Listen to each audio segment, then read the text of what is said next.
Hi guys, today is the 15th of September 2019 at 7 minutes past 3 in the morning over here in the UK.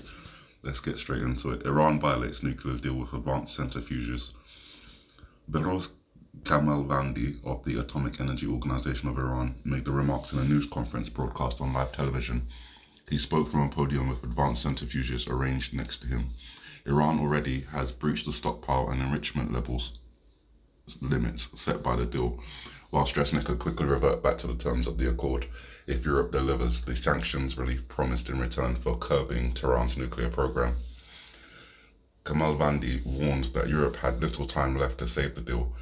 Donald Trump withdrew America from the accord over a year ago before imposing crippling trade sanctions on Iran. As far as the other side does not implement their commitments, they should not expect Iran to fully fulfill its commitments. Kamalvandi said Iran had the ability to go beyond 20% enrichment of uranium.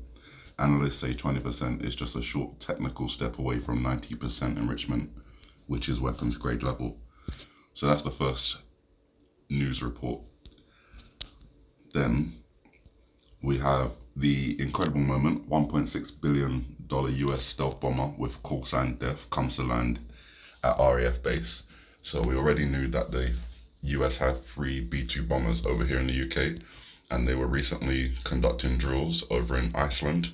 Their call sign is death, so all of it is ominous. I'm just gonna play the video.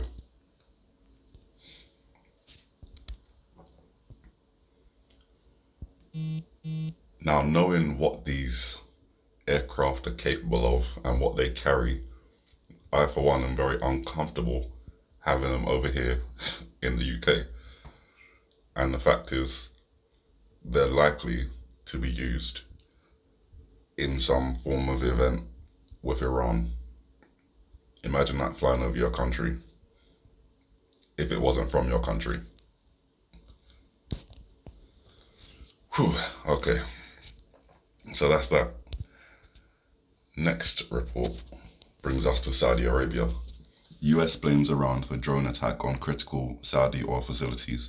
Even though it's being claimed by Yemen Houthis, the US is obviously saying that Iran backs Yemen, and the Yemen Houthi rebels don't usually do anything without Iran's backing. So the US has blamed Iran for a drone attack on the world's largest oil processing facility and another major oil field.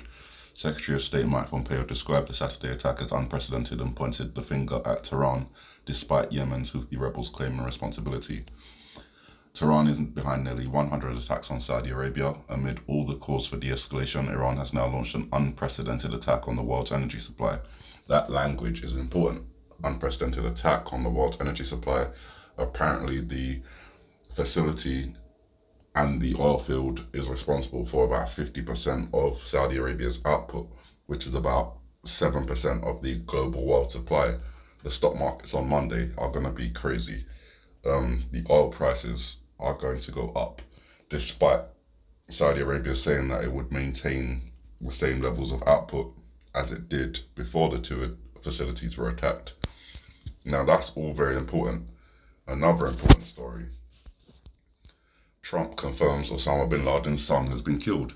US President Donald Trump said in a statement on Saturday that late Al-Qaeda leader Osama Bin Laden's son Hamza was killed in a US counter-terrorism operation in the Pakistan-Afghanistan region. He did not give a time period for the operation. Now, all of those reports, whether you agree or not, can be connected to this video, IPEC Go 2. The first being Osama Bin Laden's son. We have a reference to Osama Bin Laden, who was thrown off of, I can't remember the name of the aircraft carrier now, USS... it's not Abraham Lincoln, it's the other one I was talking about all the time. Anyway, you guys will probably know what it is. Leave it in the comments if you do. So Osama Bin Laden thrown off the air carrier. He's on this block of ice, like an iceberg, which is, similar to the shape of an aircraft carrier. Lots of missiles on board. CIA badge. Earlier in this year or late last year, we had reports of Iran coming out on boats with missiles, and that was reported by the CIA. So a lot of connections there. Now we've got Osama Bin Laden's son, who's been killed, and that's a possible connection here. Directly after that, we see the oil slowing down. And with Saudi Arabia's facilities being attacked, that's a potential that could happen. The oil could start slowing down coming out of that region, which would just make sense. If 50% of Saudi Arabia's oil supply has been affected, then that would make sense.